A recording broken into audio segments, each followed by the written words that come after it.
Hi everyone, and welcome to Horror Spectator. If you're new here, consider subscribing. We dive deep into the darkest, most chilling real-life horror stories out there. And if you're a returning viewer, I'm so glad to have you back, friend. Dim the lights, get comfortable, and let's head back into the mountains. And remember, viewer discretion is advised.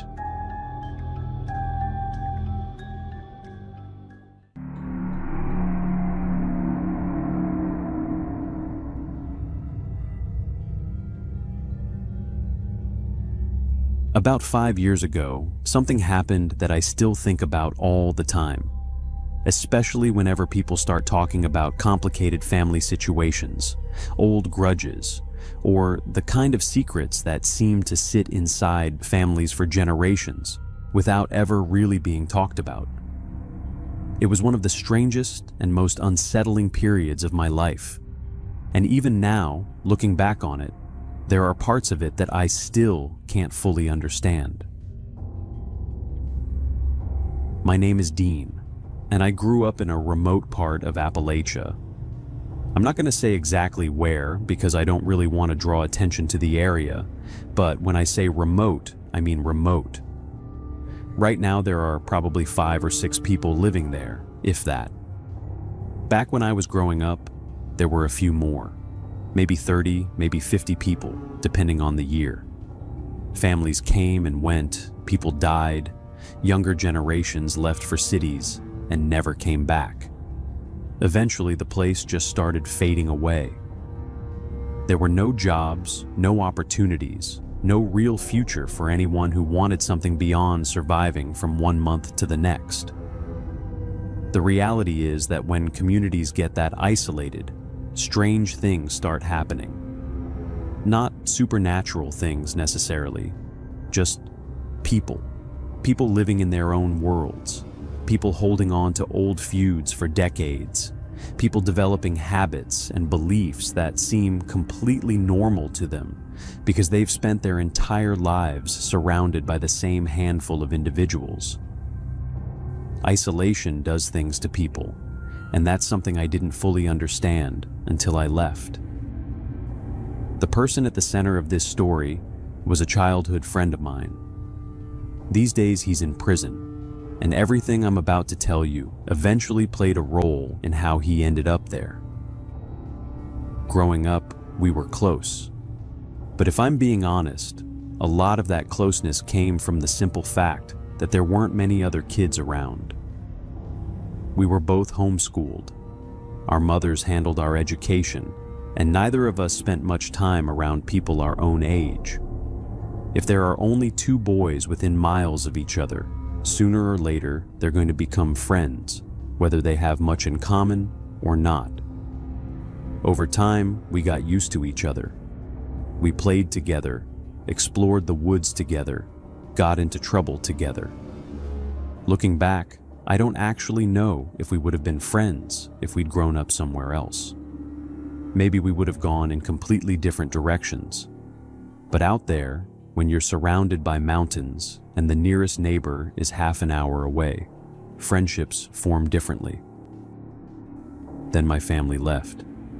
My parents finally reached a point where they couldn't justify staying any longer, and we moved away. At first, we kept in touch. Then life happened, and years passed. We'd occasionally send each other a message around birthdays or holidays, but that was about it. Eventually, there were stretches of 6 months or even a year where we didn't speak at all. At some point, both of his parents passed away, and I never really understood exactly what happened to them. All I know is that it was some kind of tragedy. Then, a little over 5 years ago, I got a message from him out of nowhere. He told me he'd finally bought a house. Said he wanted to reconnect, wanted to catch up properly after all those years. Asked if I'd be interested in coming out and staying with him for a few days. I'm not going to lie. The message felt strange. We hadn't spoken consistently in almost 7 years. It wasn't like we'd been maintaining some long-distance friendship. We were practically strangers at that point. But at the same time, I didn't want to be rude. I didn't want him to feel like I'd left Appalachia and started looking down on people who stayed behind. I knew enough people who did that, acting like moving to a city suddenly made them better than everyone else.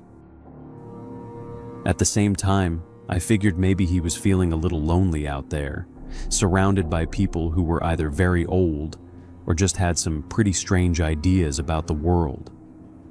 So after thinking about it for a few days, I agreed.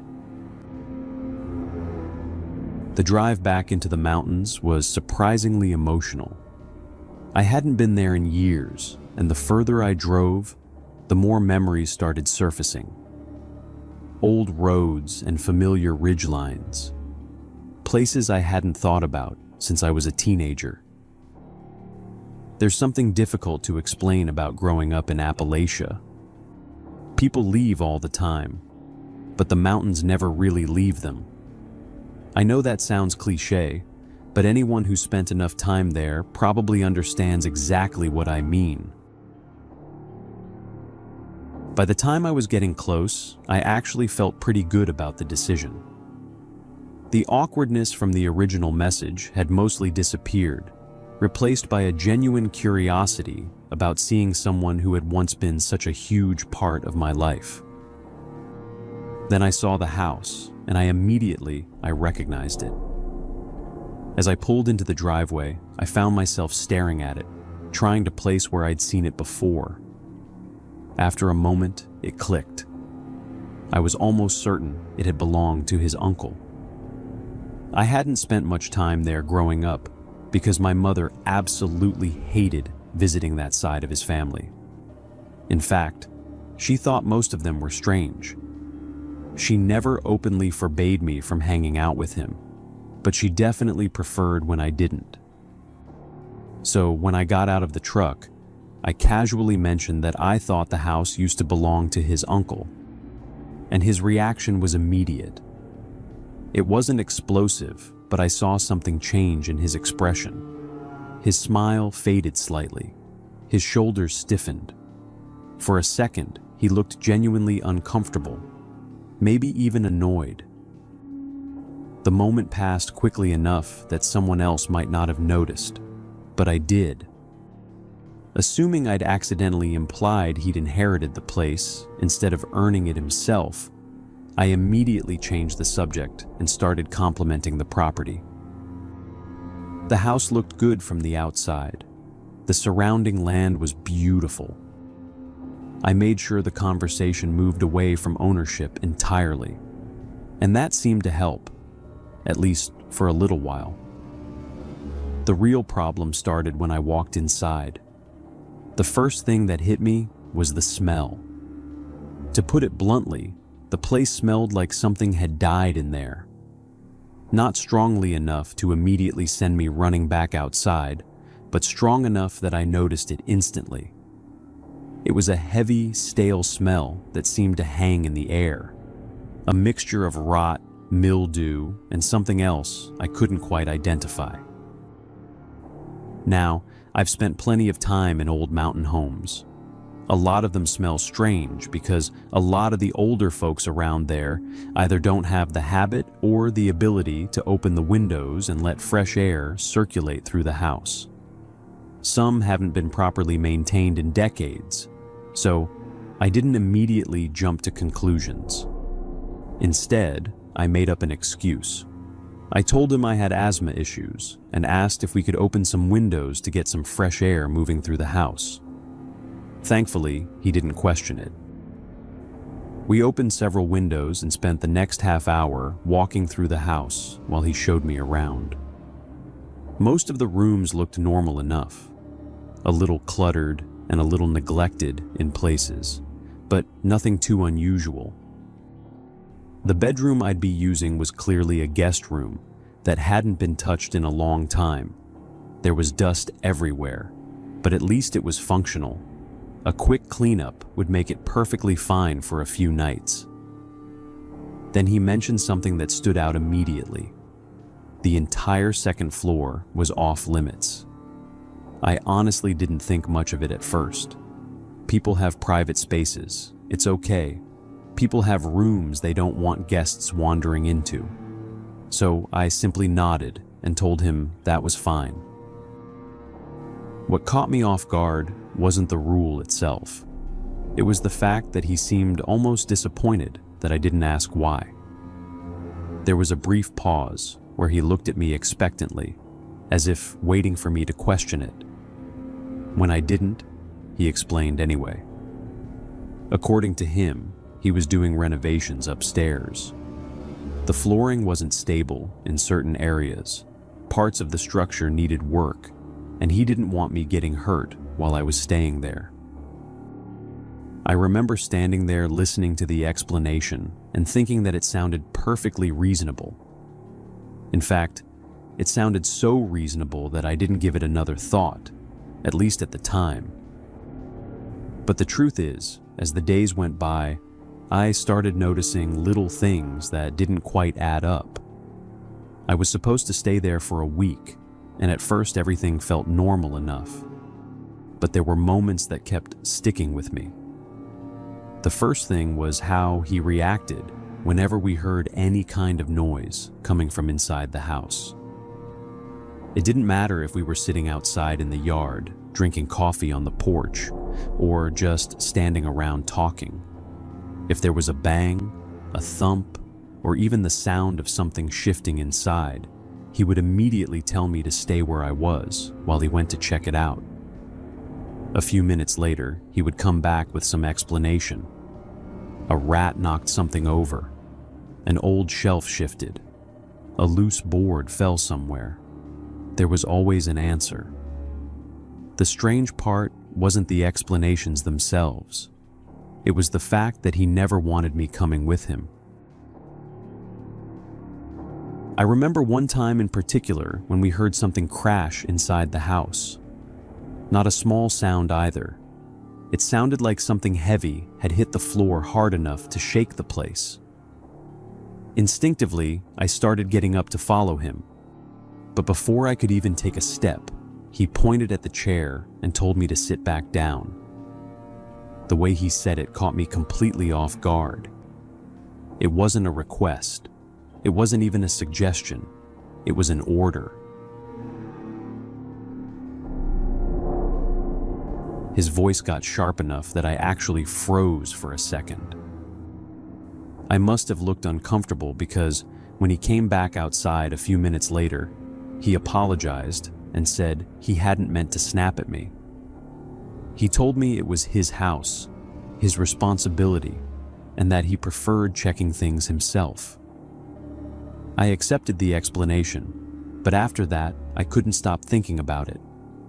There was always this feeling hanging in the air, like something was happening right in front of me, and I was somehow missing it. Another thing is that I've always been an incredibly heavy sleeper. That's not an exaggeration. Once I'm asleep, I'm usually out until morning. Growing up, my family used to joke that a tornado could pass through my bedroom and I wouldn't notice. Because of that, waking up during the night is extremely rare for me. But I think it was around the third night when something happened that broke my normal routine. We'd made dinner that evening and somehow managed to oversalt almost everything.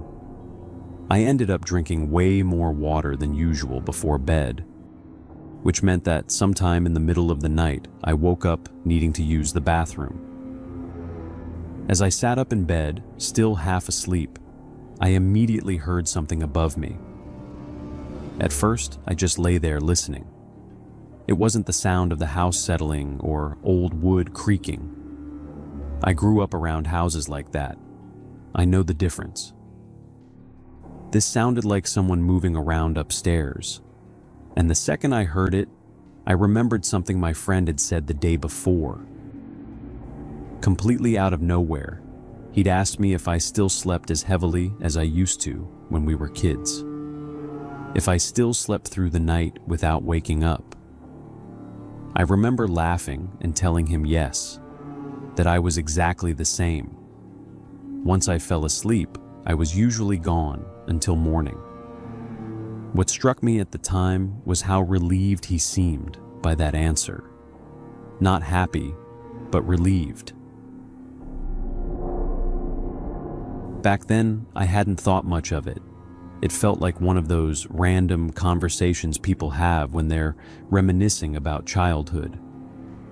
But standing there in the dark, listening to somebody pacing around on a floor that supposedly wasn't being used, the memory came rushing back immediately. For several seconds, I stayed completely still, trying to convince myself there had to be some reasonable explanation. Maybe he was awake. Maybe he was moving furniture around. Maybe there really were renovations happening up there after all. But the longer I listened, the less that explanation made sense. The footsteps weren't moving around randomly. Whoever was up there seemed to be walking back and forth across the same section of floor, over and over again. I got out of bed and stepped quietly into the hallway. The house was completely dark except for a faint glow coming through one of the windows. I could still hear it. Someone was definitely upstairs. I slipped out of the bedroom as quietly as I could because the last thing I wanted was for my friend to realize I was awake. I walked down the hallway and stopped at the bottom of the staircase that led to the second floor. That's when it sounded like I heard him talking to someone. Whoever he was speaking to, he was clearly trying to keep his voice low enough that I wouldn't notice. But in the silence of the house, I could still hear it. It genuinely sounded like a conversation. The thing is, one of the things I remembered from when we were kids was that both of us, and especially me, had a habit of talking to ourselves. It sounds strange, but when you grow up that isolated, you find your own ways to process thoughts. We didn't have many people around. Sometimes the easiest way to work through something was to say it out loud. Because of that, I didn't want to jump to conclusions. Living in that part of the country isn't easy. He's completely isolated, barely any neighbors, and some of the people who do live there have spent their entire lives in that valley and have no idea what the outside world even looks like. I wasn't interested in judging him or acting like I'd somehow become better than him just because I'd left. So I pushed the thought aside and went back to bed.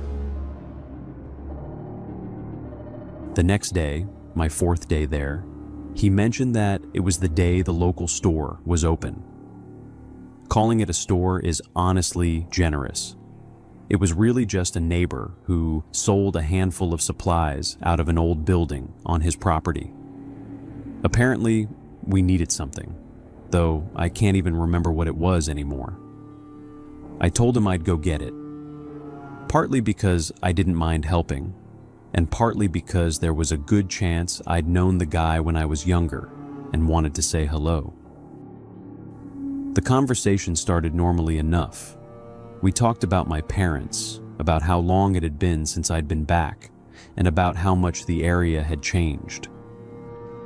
Then I mentioned that I was staying at my friend's house, and the man's expression changed immediately. He looked uncomfortable. Then he told me to be careful because strange things happened in that house. I asked him what exactly he meant by that.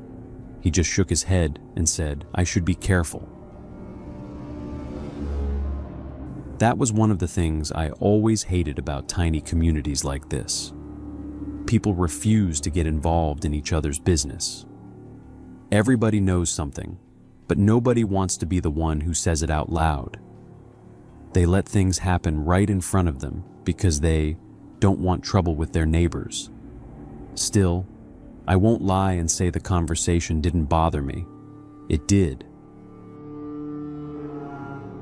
Because it confirmed something I'd already started feeling myself. Something wasn't right in that house. That afternoon, I made up my mind. I was going upstairs. I knew it wasn't technically my business. I knew I was staying in somebody else's home, and he'd made it very clear that he didn't want me up there. He had every right to set that boundary. But at that point, I had a bad feeling that I couldn't shake, and it had reached the point where ignoring it felt worse than breaking the rule. I remembered something about my friend from when we were younger. He was paranoid. Not in a dangerous way back then, but enough that if he thought somebody had been messing with his property, he'd immediately go investigate. So when I got back from the store, I casually told him that I'd noticed the shed door standing open and thought somebody might have been inside. It worked perfectly. I watched the concern appear on his face almost instantly. I suggested he go take a look while I put away the supplies. He nodded and headed outside without questioning it. The second I heard the front door close behind him, I took off toward the staircase. I practically ran upstairs. When I reached the top, I found the door he'd always kept off limits. It wasn't even locked, so I opened it. And what I saw in that room still bothers me 5 years later. Sitting on a bed was his uncle. The same uncle we'd been afraid of as kids. The one we used to whisper about because something about him always felt off. Only now he looked much older, much weaker, and he was so thin that it looked like the bed was holding him together. What scared me the most wasn't seeing him in such a miserable condition, but seeing him tied to that bed in a way that was completely inhumane. My first thought was that he was heavily drugged, but not so heavily drugged that he couldn't understand what was happening. And the moment he saw me, something changed in his face. For the first time since I'd walked into the room, he looked hopeful. Then he managed to force out a single word. Help. That was all he said.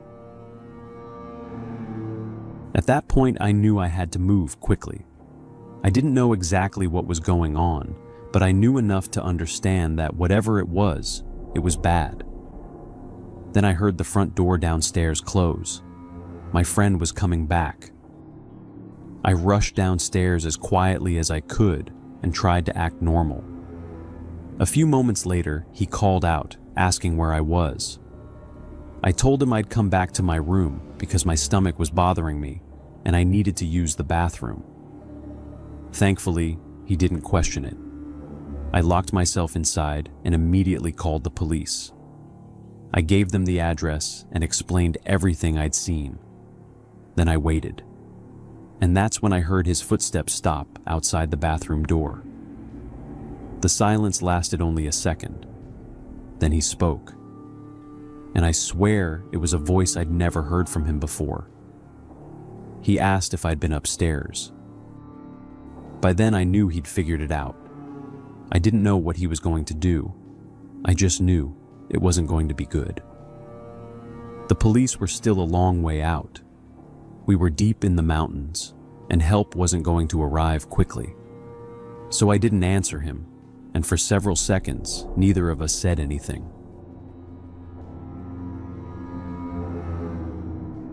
Then I heard the doorknob start turning, at first slowly, then harder. Then the entire door shook as he started throwing his weight against it. He shouted that he had a spare key, that I had nowhere to go, that sooner or later he'd be inside. And the worst part was that he was probably right. The only thing I could think of was the tiny bathroom window, and the second I heard him walk away, presumably to get the key, I forced the window open and climbed out. I was only on the first story, but the fall still messed up my leg pretty badly when I landed. But adrenaline took over, and I got up and ran. I made it into the woods and disappeared among the trees. As I moved farther into the forest, I could hear him calling my name somewhere behind me. He knew I'd escaped. He knew I was out there. And that terrified me because, unlike me, he actually knew those woods. I'd grown up there, sure, but I'd spent years living in the city. He still hunted there. He still spent his life in those mountains. If he wanted to find somebody in the forest, he'd probably find them eventually. That thought stayed with me every second I was hiding out there. But thankfully, I never had to find out. About 20 minutes later, maybe a little more, I heard sirens in the distance. And that was the end of it. The police arrested him that day. I later learned that he'd been keeping his uncle drugged so he could maintain control of the property and eventually inherit the house without any interference. The investigation uncovered enough evidence to put him away, and he's still in prison now. Even though I know that sooner or later, he'll be released again. What bothered me afterward was realizing that people around there probably knew something was wrong. Maybe not the full story, maybe not all of it, but enough. This happened 5 years ago, and for a while, it was all anybody in that area talked about. People acted shocked when the truth came out, but sometimes I wonder if they were really shocked by what he had done, or if they were shocked that somebody had finally decided to do something about it. The only thing I do know is that, because his uncle had absolutely no family support left, I decided the least I could do was help get him into a long-term care facility where he could be looked after properly. By that point, the doctors had already told us that years of being drugged had done serious damage to his body. He was incredibly weak, both physically and mentally, and they didn't believe he had much time left. The truth is, he passed away about 2 years later. But at least those last 2 years were spent somewhere safe, somewhere people actually cared whether he ate, whether he slept, whether he was comfortable, whether he was treated like a human being. Considering what he'd been living through before that, I take some comfort in knowing he was able to have at least a little peace at the end of his life. But even now, 5 years later, it still shocks me that my friend was capable of doing something like that. Then again, if I'm being completely honest with myself, it doesn't surprise me as much as I sometimes pretend it does. We grew up together. I knew him better than most people did. And even back then, there were moments when you could tell something wasn't quite right. He was never what I'd call a particularly compassionate person. He wasn't cruel for the sake of being cruel, but he had a way of looking at people that made them feel more like obstacles than human beings. What still makes me question everything to this day is why he even invited me to that house in the first place. It was almost like part of him wanted someone to know the truth, even though he clearly went out of his way to make sure I wouldn't find out. Maybe he really was that lonely and isolated, and between having company and eventually getting caught, he just chose the risk.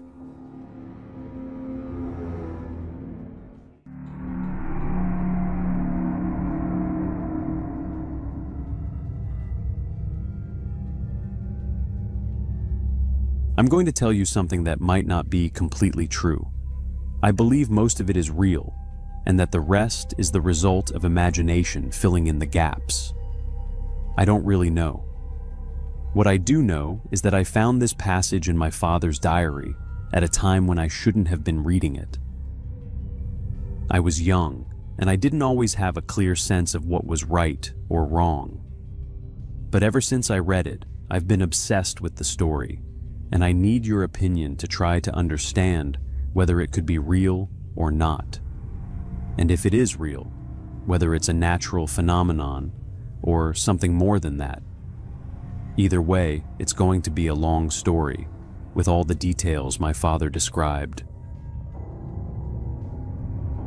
It all happened to my father in October of 1994, and even though more than 30 years have passed since then, it remains one of those stories that nobody in my family enjoys discussing for very long. The strange thing is that there was never a crime. There was never an accident. And as far as anyone knows, nothing illegal happened during that trip. My father returned home physically unharmed. He wasn't attacked. He wasn't lost for days, and he never claimed to have witnessed anything supernatural. Yet whenever the subject came up over the years, a noticeable discomfort settled over the room. The story always ended the same way, with everyone becoming quiet and eventually changing the subject. As I got older, I began to understand why. Before I explain what happened, it's important to understand the place where it happened. Deep within the Great Smoky Mountains of western North Carolina lies an area known as Hazel Creek.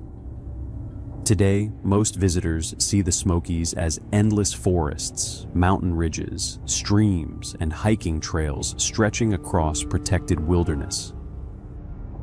What many people don't realize is that thousands of people once lived throughout those mountains. Entire communities occupied valleys that are now covered by trees. Families built farms, churches, schools, stores, and homes in places that modern visitors walk through without realizing they are standing where generations of people once lived their entire lives. Hazel Creek was one of those communities. Before World War II, it was home to hundreds of residents who made their living through farming, logging, and small local businesses. Then came the construction of Fontana Dam. The dam created Fontana Lake, flooding large sections of the region and cutting off direct access to many communities on the north side of the water. Families were forced to leave land that had belonged to them for generations. They were promised a road along the northern shoreline that would allow future access to the cemeteries and former settlements. But that road was never completed. Decades passed, forests reclaimed old fields, buildings collapsed, and roads disappeared beneath vegetation. The cemeteries remained, but many could only be reached by boat or by long hikes through the mountains. My father's family had roots in that area. His grandfather had spent part of his childhood near Hazel Creek before the relocation. Throughout his life, he told stories about orchards, church gatherings, mountain roads, and neighbors whose names had long since vanished from local memory. Most of those stories sounded ordinary when my father was young. They were simply stories about a place that no longer existed. But after his grandfather passed away in 1993, my father inherited several boxes filled with family photographs, handwritten notes, old letters, and property records dating back decades. What started as simple curiosity slowly became something closer to an obsession for him. Night after night, he sat at the kitchen table, sorting through fading photographs of people he barely recognized. Some images showed family members standing in front of houses that no longer existed. Others captured church picnics, school groups, and family gatherings in locations that had disappeared from maps generations earlier. The more he studied them, the more he became fascinated by the idea that entire communities had effectively been erased from the landscape. One photograph captured his attention more than any other. It showed a small farmhouse sitting at the base of a wooded hillside. Several apple trees stood behind the house, and a narrow dirt road curved through the foreground, Written on the back in faded pencil were only 4 words. Home place, Hazel Creek, 1938. There was no address, no family name, and no indication of where exactly the picture had been taken. For months, my father found himself returning to that photograph. Eventually, he decided that he wanted to see whatever remained of the area for himself. He knew the house was gone. He knew the road had likely disappeared decades earlier. Still, he wanted to walk the same ground his family had once known.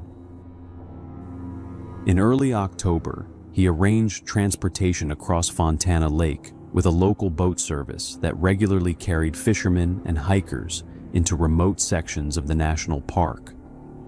The trip itself wasn't unusual. People made similar crossings every year. The weather forecast predicted mild temperatures, clear visibility, and calm water. He packed a small backpack containing food, water, a flashlight, a topographic map, and several copies of old family photographs. His plan was straightforward. He would spend the day exploring old trails, visit a family cemetery, attempt to locate the approximate area shown in the photograph, and return on the afternoon boat. The morning began before sunrise. A thin layer of fog hovered over Fontana Lake as the boat departed from the marina. The mountains surrounding the water rose sharply into the darkness, their ridgelines barely visible against the fading night sky. As the boat moved farther from shore, my father found himself staring across the lake, trying to imagine what the landscape had looked like before the water arrived. Somewhere beneath the surface lay roads that people had once traveled every day. Foundations remained submerged beneath dozens of feet of water. Entire sections of local history rested below the lake, invisible to everyone passing overhead. The crossing lasted less than an hour, but according to my father, it felt much longer. There was something unsettling about moving through a place where the geography itself represented a permanent loss. By mid-morning, he stepped onto the shoreline near Hazel Creek. A handful of fishermen headed in one direction while a group of backpackers disappeared into the forest. Within minutes, he found himself completely alone. The trail followed the creek through a broad valley surrounded by steep ridges that climbed thousands of feet toward the skyline. The forest was dense but beautiful, dominated by hardwoods beginning to display the first signs of autumn color. Sunlight filtered through the canopy and reflected off the creek, creating flashes of silver between the trees. For the first hour, the hike felt peaceful. The trail was well maintained, and the sounds of flowing water accompanied him almost constantly. As he moved deeper into the valley, however, subtle reminders of the past began appearing around him. He passed old stone walls standing alone among the trees. He noticed clusters of daffodils growing far from any modern settlement. Several ancient apple trees still produced fruit despite decades of neglect. In multiple locations, rectangular depressions in the ground suggested the outlines of long collapsed structures. None of these discoveries were scary on their own, but together they created a strange impression. It felt less like hiking through wilderness and more like walking through the remains of a forgotten civilization that had been slowly consumed by nature. Everywhere he looked, evidence of former lives remained hidden just beneath the surface.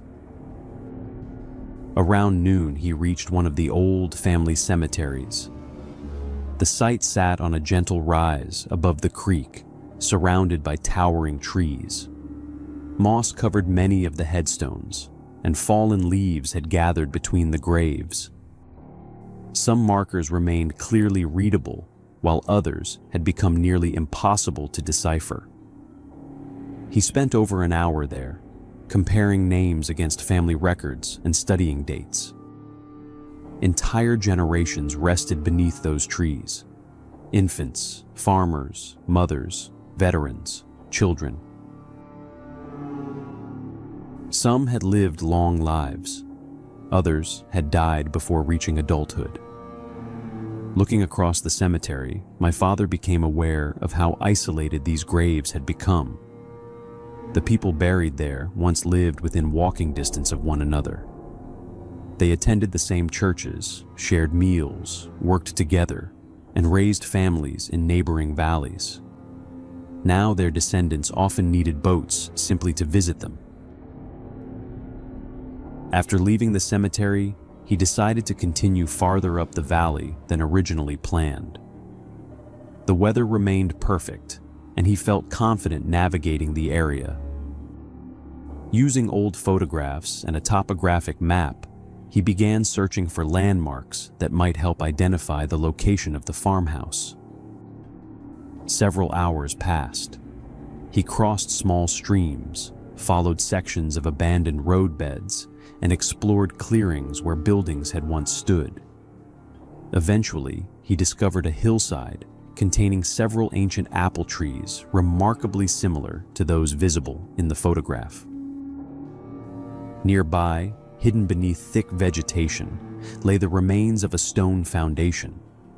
For the first time all day, he felt convinced he had found something significant. Then he noticed the footprints. The soil surrounding the foundation was soft from rainfall earlier that week. Several clear boot prints crossed the area.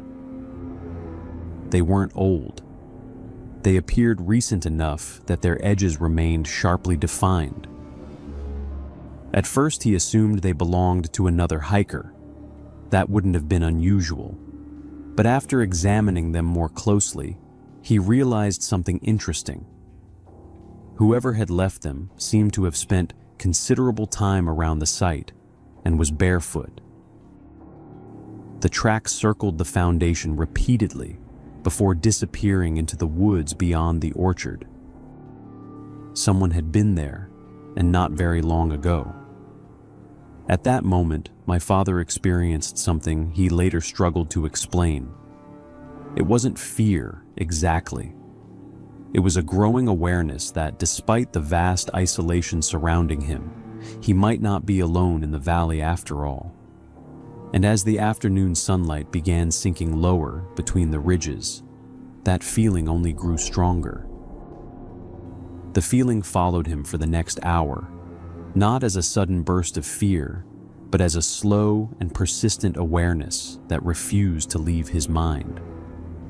He continued exploring the hillside, examining the foundation and comparing it to the old photograph he had carried all day, but his attention kept drifting back toward the woods surrounding him. The forest itself appeared completely normal.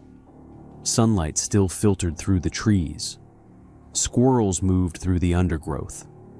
The creek could be heard in the distance below the slope. Nothing about the environment suggested danger.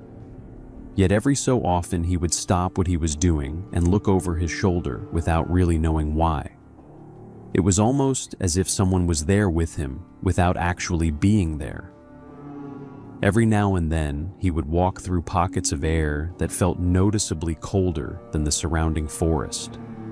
And on more than one occasion, he experienced the unsettling sensation of something lightly brushing against him, just enough to send a chill down his spine. Yet whenever he stopped and looked over his shoulder, there was nothing there. No person, no animal, nothing that could explain it. He eventually convinced himself that the isolation was playing tricks on his mind. After all, spending hours alone in a remote valley has a way of heightening your senses and making ordinary things feel far more significant than they really are. Another thing is that the topography of Hazel Creek has a strange effect on perception. The valley is long and enclosed by steep mountain ridges that seem to absorb sound rather than carry it. distances become more difficult to judge. A noise that appears nearby may actually originate hundreds of yards away. A person can disappear behind a fold in the terrain almost instantly. This is actually a very common feeling in isolated places like this. However, here, it felt as though there was a deeper meaning behind it all. Even during daylight, there are sections where the forest feels isolated in a way that is difficult to describe unless you've spent time in remote mountain country. My father had hunted and fished throughout Appalachia for years, so solitude was nothing new to him. What unsettled him was the growing sense that he was standing inside a place that still belonged to someone, even though almost everyone connected to it had been gone for decades. Eventually, he decided to start making his way back toward the landing area. The return boat wasn't scheduled until later that afternoon, but mountain daylight disappears quickly in October, especially inside deep valleys where the ridgelines block the sun long before sunset.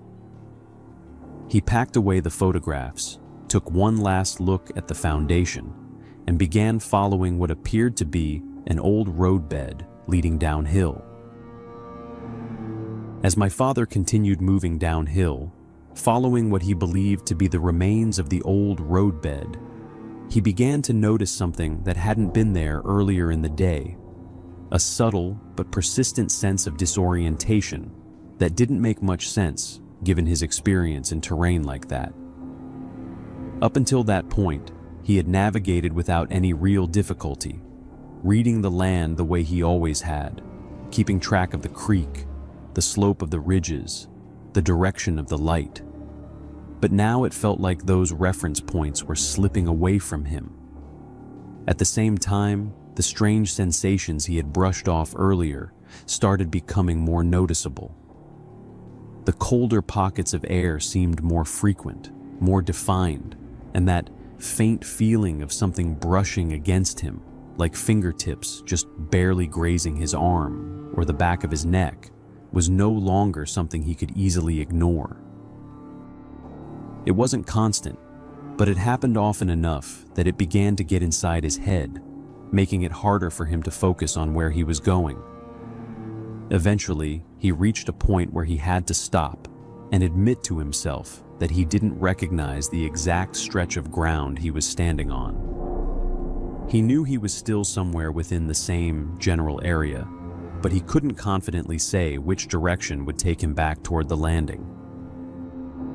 That was when the realization hit him that the moment he actively tried to leave, the confusion had actually gotten worse. Not long after that, he heard something behind him that immediately stood out from the background noise of the forest.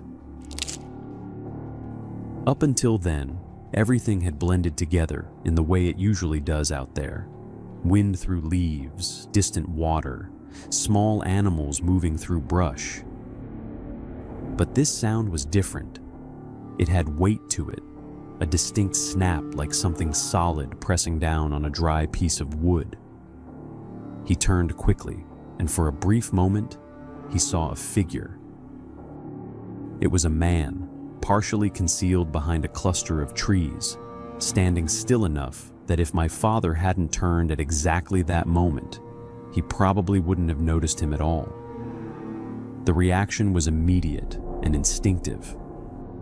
He didn't call out, didn't try to figure out who it was or what they were doing there. He just ran. The situation made no sense to him, being watched in a place that isolated, already disoriented, already unsettled. And the idea of someone deliberately hiding from him was enough to push him into a bit of panic. He moved as fast as he could through the trees, trying to put as much distance as possible between himself and whatever he had just seen. The problem was that no matter how far he went, it didn't feel like he was actually getting anywhere. The terrain began to feel repetitive in a way that didn't line up with how he had come through it earlier. He would pass a cluster of rocks, a fallen tree, a bend in the slope, and then, minutes later, see something that looked almost identical. At first, he told himself it was just the nature of the forest, that everything starts to look the same when you're tired and moving too fast. But deep down, he knew that wasn't entirely true. There was a growing sense that he was circling without meaning to, that he was being pulled back into the same space over and over again. At some point, he became aware of a voice behind him. It wasn't loud, it didn't echo, but it was close enough that it cut through everything else. It was calling out to him, telling him to stop, to wait. By then, the fear had shifted into something more desperate. It wasn't just about being followed anymore. It was about not being able to leave, about the possibility that he might actually be stuck there with no clear way back. He eventually stopped running and hid behind a tree, more out of exhaustion than strategy, trying to steady his breathing while listening for any sign of movement. The voice came closer, and when it did, there was a change in its tone that caught him off guard. It wasn't aggressive, it wasn't rushed, and it didn't carry the kind of edge you would expect from someone chasing another person through the woods. It sounded calm, almost reassuring, telling him not to be afraid, that there was no intention to harm him, only to help. For reasons he couldn't fully explain, something about that voice felt genuine to him. It wasn't just the words themselves, it was the way they were said, steady and controlled, grounded in a way that cut through the panic he had been building up. Slowly, with nowhere else to go and no real way to keep running, he stepped out from behind the tree. The man standing there didn't look threatening. There was nothing outwardly strange about him, despite his clothing and the sense of isolation weighing on him. There was something in his presence that made it clear he belonged there in a way my father did not.